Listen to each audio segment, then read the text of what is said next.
How can two people write one book?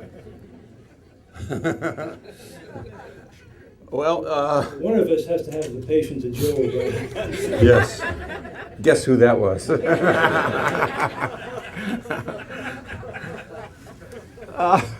Sir, we don't sit down and write together. We meet several times a week. We talk about the various chapters we're going to do. We write separate characters also from a third person point of view, and then we got together, as I said, once or twice a week and compared notes, gave each other critiques, and proceeded from there. You know, the interesting part of that process, I think, is that when you're doing that through the eyes of one character, eventually that person is going to be speaking with the protagonist handled by the other person, and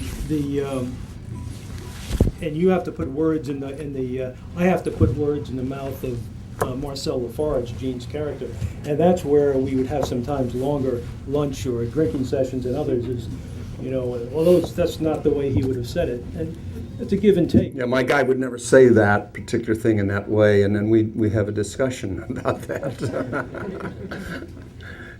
How this person, this protagonist, Nathan Parker, deals with it by saying he's at least going to get his men out of this through the war, as many of them alive as possible.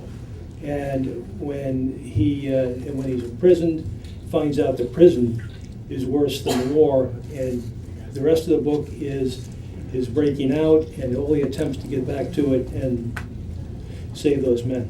Well, that really does sound interesting. Yeah, I'm going to get that.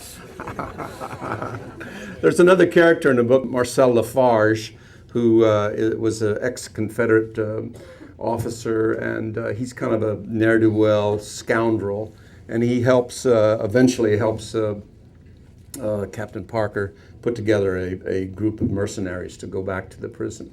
We won't tell you any more about it, but you have to buy the book. Or 3 or 4.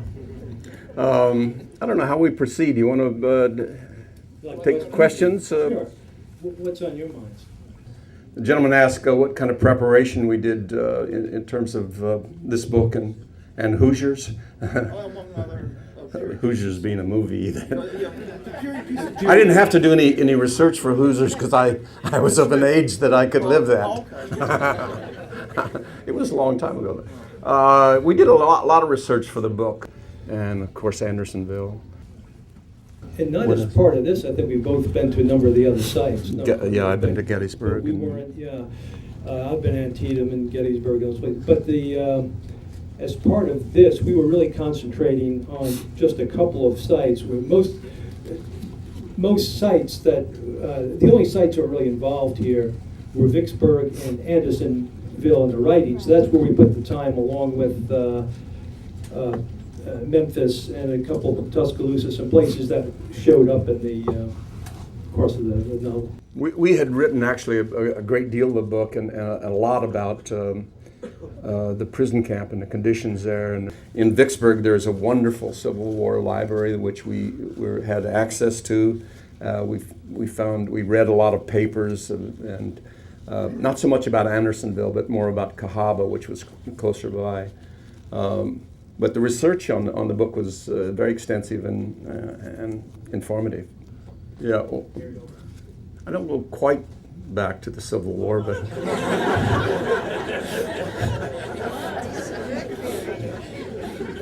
I was in the Marine Corps in 1947.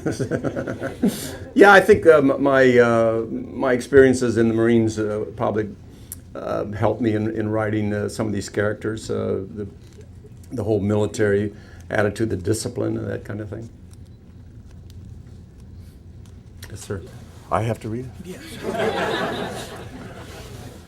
I don't know that I've read this. I have a superior voice and stature.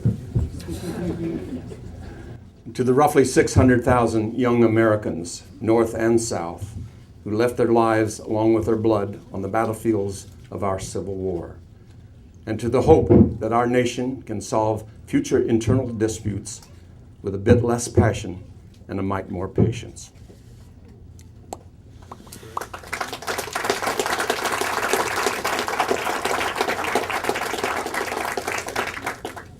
it's a race to see if I can become a fine writer before the end of my days, but I'm having fun doing it. Thank you for the question. Still, that's dry. Mary, can you take my picture? Mr. Hackman, please. I'm going to take a picture. Sorry.